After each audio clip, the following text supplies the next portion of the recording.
할렐루야. 우리나라 기독교 신앙의 역사를 보면 우리나라에 대부흥이 일어난 그런 때가 있었습니다. 그때가 평양 대부흥 운동인데 1907년 1월 평양 장대행교에서 열린 남자 사경의 기간에 일어났습니다. 우리로 말하면 남자들이 참석한 그런 부흥이었습니다. 그때 길선주 장로께서 친구의 돈을 가로챈 것을 공개적으로 회개하면서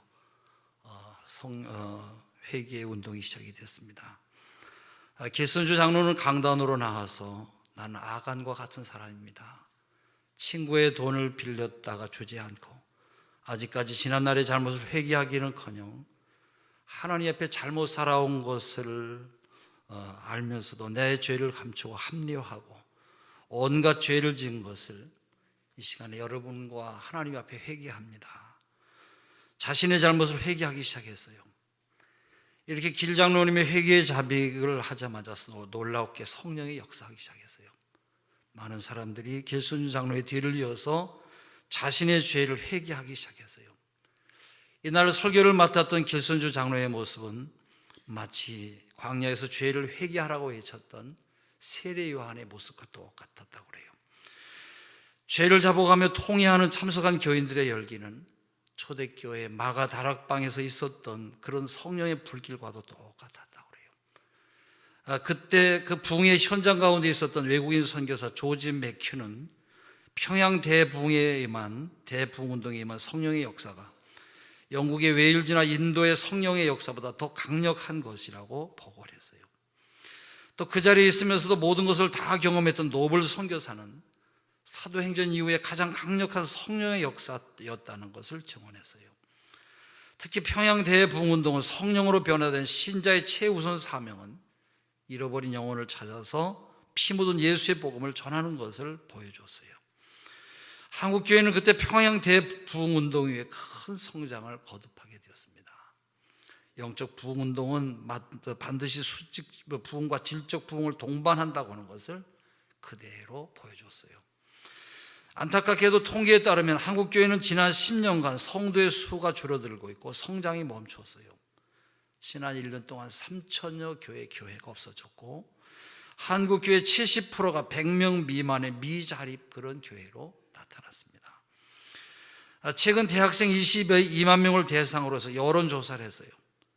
응답자 23%가 어렸을 때 교회를 다녔다고 대답을 했습니다. 그 가운데 4%만이 교회 계속 나가겠다고 하는 것으로 응답했어요. 이런 추세라면 20년 후에 우리 한국교회는 서구교회들처럼 그렇게 될 것이 눈앞에 뻔한 이치로 다가오고 있어요. 우리 한국교회는 다시 한번 영적 대부흥이 일어나기를 위해서 우리 모두가 기도해야 될 것이에요. 한국교회는 1907년이요 우리에게 다시 오라고 소리쳐서 오도록 우리가 애를 써야 될 것이에요. 한때 놀라운 부흥을 이루었던 유럽 쪽의 큰 교회들이 문을 많이 닫았어요. 지금은 술집이나 극장으로 바뀌었고요. 호주의 큰 교회 역시 술집으로 팔렸다고 하는 그런 가슴 아픈 글을 읽었습니다.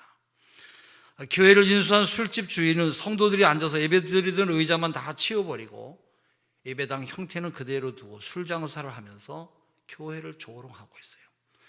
강대상도 그대로 두고 있는데 그 자리가 제일 값이 비싼 자리라는 거예요. 또 찬양대원들이 앉아서 찬양했던 자리는 그 다음으로 비싼 자리라는 거예요. 하나님의 영광을 잃어버리면 이렇게 참담한 현실이 되고 맙니다. 우리 한국교회도 물량주의와 대형주의와 극단적인 이기주의가 밀려와서 한국교회 전체적으로 성장이 멈췄어요. 일부 교회만 더욱 대형화되고 있으며 너무도 많은 교회들이 자립이 어려워서 허덕이고 있는 그런 현실이에요. 그야말로 부익부 비익빈 현상이 한국교회에서 가장 극명하게 드러나고 있습니다. 1907년 평양 대부흥처럼 다시 부흥의 역사가 임하기를 우리가 사모하고 일어나야 할 것이에요. 성령님이 오시면 교회는 새로워집니다. 성령의 역사하심을 사모하는 사람들을 통해서 다시 부흥의 역사를 이루어 갈 수가 있게 될 것입니다. 교회가 살아야 가정이 살아나요. 교회가 살아야 우리의 자녀들이 살아나고 우리 민족의 장래가 희망이 있고 밝은 내일의 약속이 있어요. 그러기 위해서는 내가 먼저 성령의 능력으로 무장하고 일어나야 될 것이에요. 기복주의와 물량주의에 물들이지 말아야 돼요. 남이 어떻게 되든지 내 교회만 성장하면 된다고 하는 이런 생각을 버려야 됩니다. 오직 영광스러운 하나님의 나라를 이루어가는 건강한 마음의 소원과 꿈, 비전을 우리가 품어야 될 것이에요. 오늘 본문의 하박국 선지자는 힘들고 어려울 때 그것을 믿음과 비전으로 돌파한 그런 사람입니다. 이 하박국이라고 하는 뜻은 포옹한다, 껴안는다 그런 뜻인데, 그는 그 이름대로 문제와 아픔이 있을 때 낙심하거나 현실을 도피하지 않았어요. 오히려 그는 그 문제를 가슴에 품고 하나님께 나와서 기도로 해결을 받은 아주 훌륭한 믿음의 사람이에요. 이 하박국 선지자가 활동하던 그런 시대를 한번 보세요. 당시 유다의 왕 여호야김은 악한 정치를 펼치며 백성들을 착취하고 괴롭혔어요. 그는 하나님의 사람이 성경을 읽어주면 두루마리 성경을 칼로 잘라서 불에 던져버리고 하나님을 모독했어요. 이런 악한 왕을 하나님께서 그냥 두시겠습니까? 하나님께서 느부갓네살 왕을 통해서 심판하셨어요. 바벨론을 통해서 심판의 도구로 삼으셨어요. 바벨론의 느부갓네살 왕이 침략해서 이 왕을 바로 쇠사슬로 꽁꽁 묶고 결박해서 그를 끌고 바벨론으로 갔어요. 그때 똑똑하고 총명한 다니엘과 그의 친구들과 같은 젊은 많은 인재들이 바벨론의 포로로 많이 잡혀갔어요. 그야말로 민족의 위기였어요. 우리나라도 일본에 압제하에 있을 때 얼마나 많은 사람들이 징용에 끌려가고 또 정신대에 끌려가고 이런저런 명분으로 얼마나 많은 사람들을 끌고 갔습니까? 이스라엘도 이런 상황에서 하박국은 지금 민족의 문제를 끌어안고 하나님 옆에 눈물로 기도하고 있어요. 그 기도 제목이 바로 오늘 우리가 읽은 본문의 말씀이에요. 하나님, 이 백성을 버리지 마시고 수년 내에 부흥케 해달라고 하는 그런 기도였어요. 진정한 회복과 치유와 그리고 부흥을 위해서 하나님 앞에 간절히 기도했어요. 오늘 본문에 나오는 이 하박국의 기도가 우리 모두의 기도가 되어야 할 줄로 믿습니다. 여호와여, 주는 주의 일을 이 수년 내에 부흥하게 하옵소서. 이 수년 내에 나타내시옵소서. 진노 중이라도 국류를 잊지 말아달라는 거예요. 당시 죄악 상황을 보면 하나님의 진노의 심판은 너무나 당연한 일이었어요. 이에 대해서 하박국은 통해 자복하며 하나님의 국류를 하심과 자비하심을 구하고 있는 것이에요. 이처럼 가정이나 공동체나 나라와 민족의 어려움 속에서도 그것을 품고 기도하는 사람들로 인해서 부흥이 이루어지는 것이에요. 이 땅이 황무해진 오늘 하박국처럼 우리들도 민족의 문제를 끌어안고 바로 교회의 영적 성장과 부흥을 위해서 하나님, 우리 민족에 다시 한번 부흥을 주시옵소서 기도해야 될 것이에요. 영적으로 다시 소생하고 활기를 찾는 것이 바로 부흥입니다. 하나님을 멀리하고 말씀을 버리고 하나님 앞에 살았던 그 모든 죄악을 회개하고 다시 하나님을 바라봐야 될 것이에요. 하박국의 심정으로 기도의 눈물을 쏟아야 될 때예요. 그때 다시 한번 부흥되는 1907년의 부흥의 은혜를 우리 모두가 경험하게 될 줄로 믿습니다. 그러면 본문을 통해서 볼 수 있는 참된 부흥은 어떻게 일어났습니까? 그 첫째로 참된 부흥은 회개가 먼저예요. C.S. 루이스는 이런 말을 해서요, 타락한 시대에서는 죄의 문제를 해결하려고 하는 진지한 몸부림이 사라진다고 그랬어요. 이 말은 죄에 대해서 매우 둔감하다라는 거예요.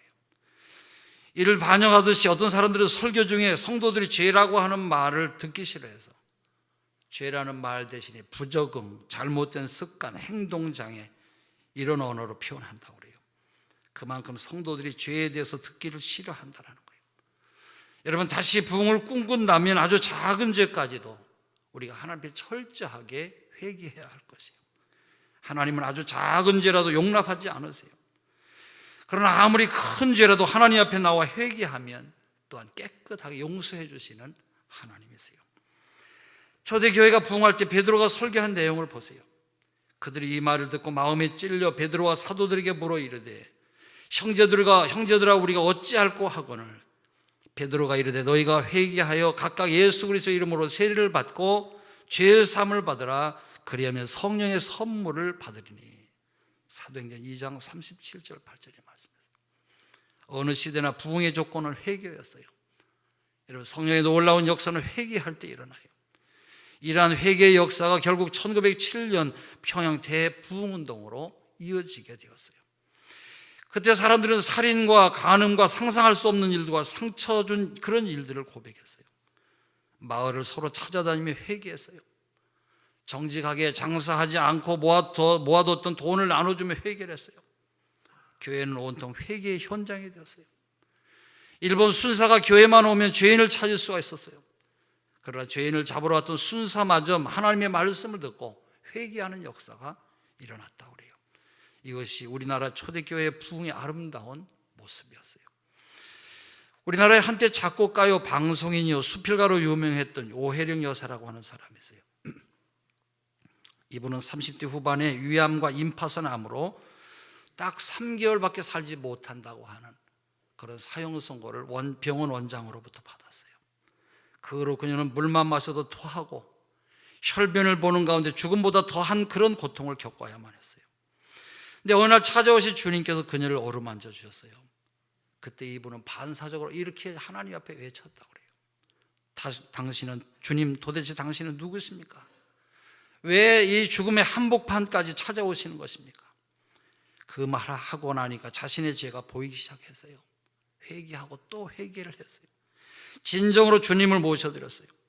그러던 어느 날 겨드랑이에 있던 암덩어리가 다 사라졌고 또 어깨에 생겼던 복숭아씨 크기만한 멍울이 사라지고 말았어요. 복수로 차올랐던 배도 푹 꺼져버렸어요. 그녀는 자신의 빈 배에 찾아오신 주님을 모시면서 모든 것을 회복했던 것이에요.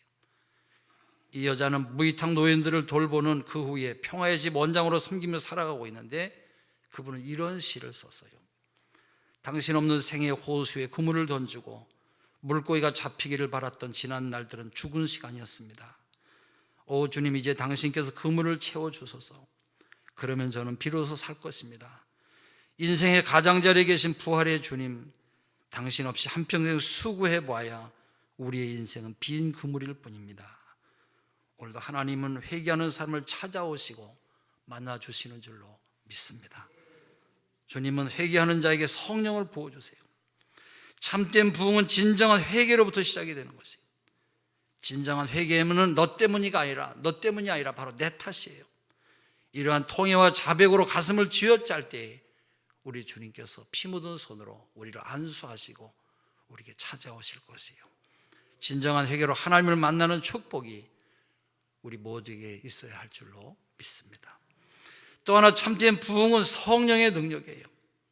미국의 무디 목사의 부흥운동이나 영국의 웨일즈 지방에서 일어난 부흥운동은 성령이 나타나시면서 놀라운 성령의 능력 안에서 치유와 뜨거운 기도운동과 더불어 많은 표적과 이적이 나타났어요.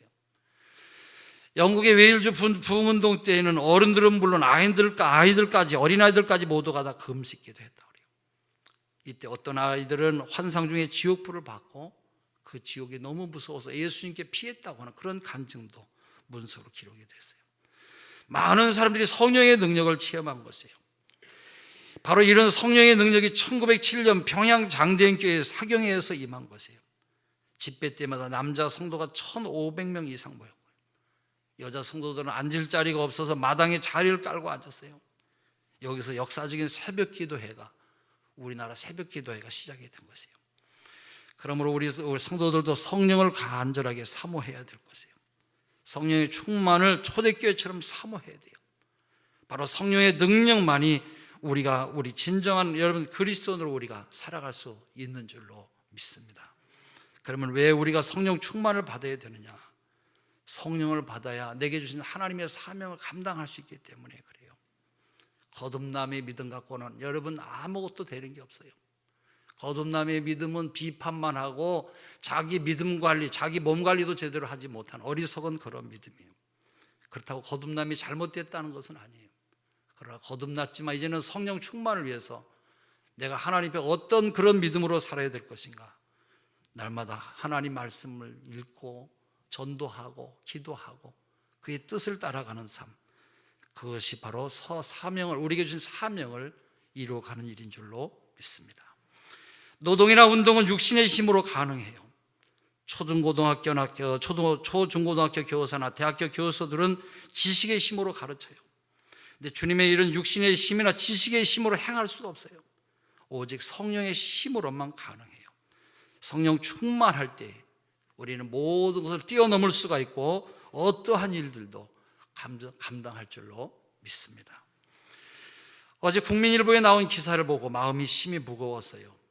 북한에서는 지하교회에서 어떻게 예배를 드리냐 기사가 나왔는데, 자기네는 교회가 없기 때문에 주일날이 되면 가족들이 함께 집에서 하나님 앞에 예배를 드린대요. 그들은 꼭 밖에 보초병 한 명을 세우고 예배를 드린대요. 자기네 가족 덕분에 목숨이 살아난 꽃제비 한두 명을 세워서 보초를 서게 하고, 물론 이들도 예수를 믿는 꽃제비이기 때문에 가슴을 조아리면서 예배를 드린다는 거예요.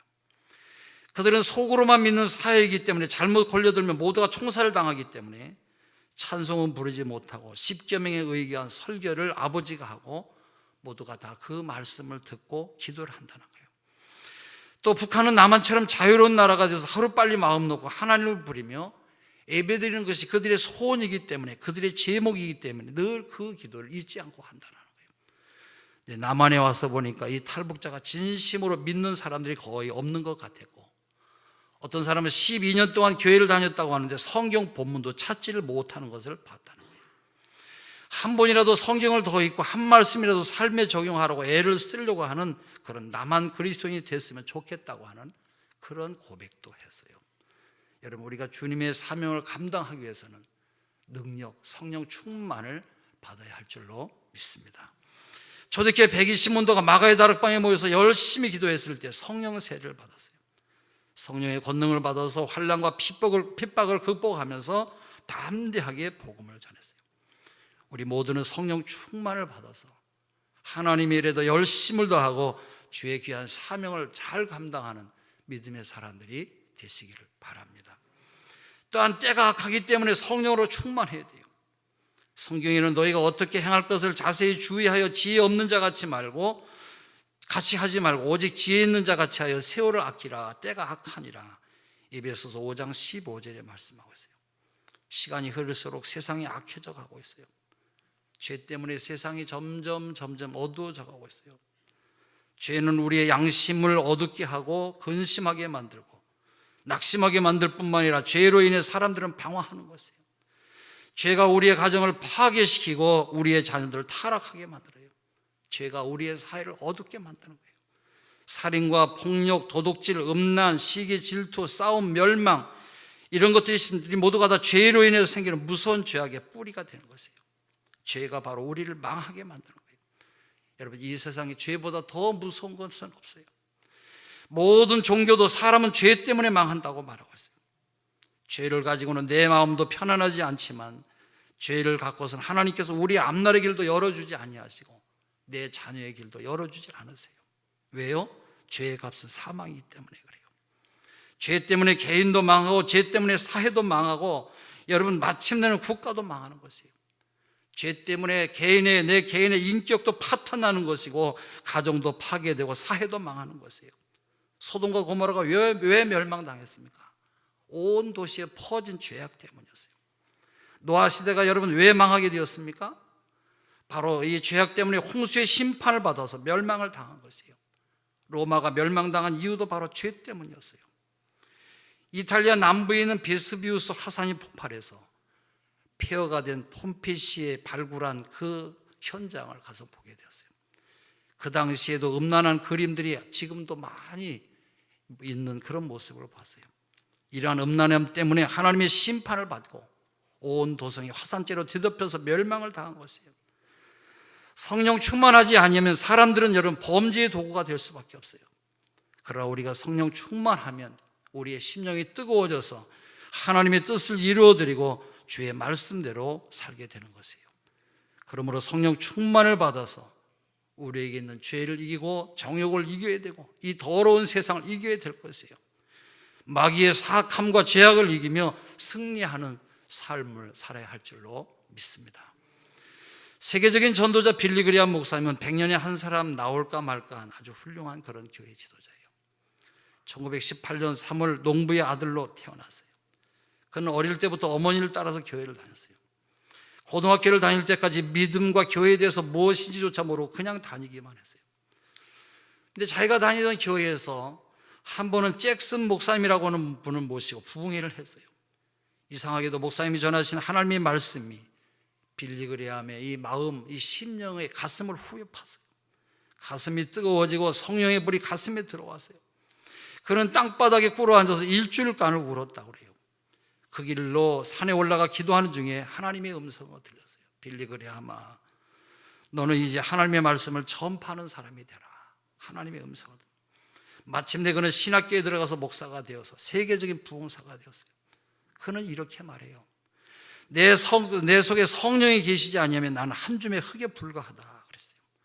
성령으로 충만할 때에 진정한 능력 있는 하나님의 사람이 되는 것이에요. 성령으로 충만해서 진정한 부흥이 일어나시기를 주 이름으로 축원합니다. 참된 부흥은 영혼을 살리려는 구령 운동이에요. 평양 대부흥운동이 일어날 때의 상황은 침몰하는 배처럼 우리 민족의 국군이 운명이 기울어지면서 참담하고 어두운 그런 삶을 살았어요. 그때 곳곳에서 믿는 성도들이 나라와 민족을 위해서 기도를 했어요.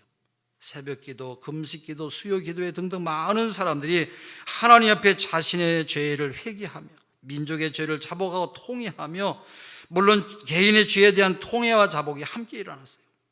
그리고 모두가 다 전도지를 들고 골목을 다니면서 예수 그리스도를 믿으라고 복음을 전했어요.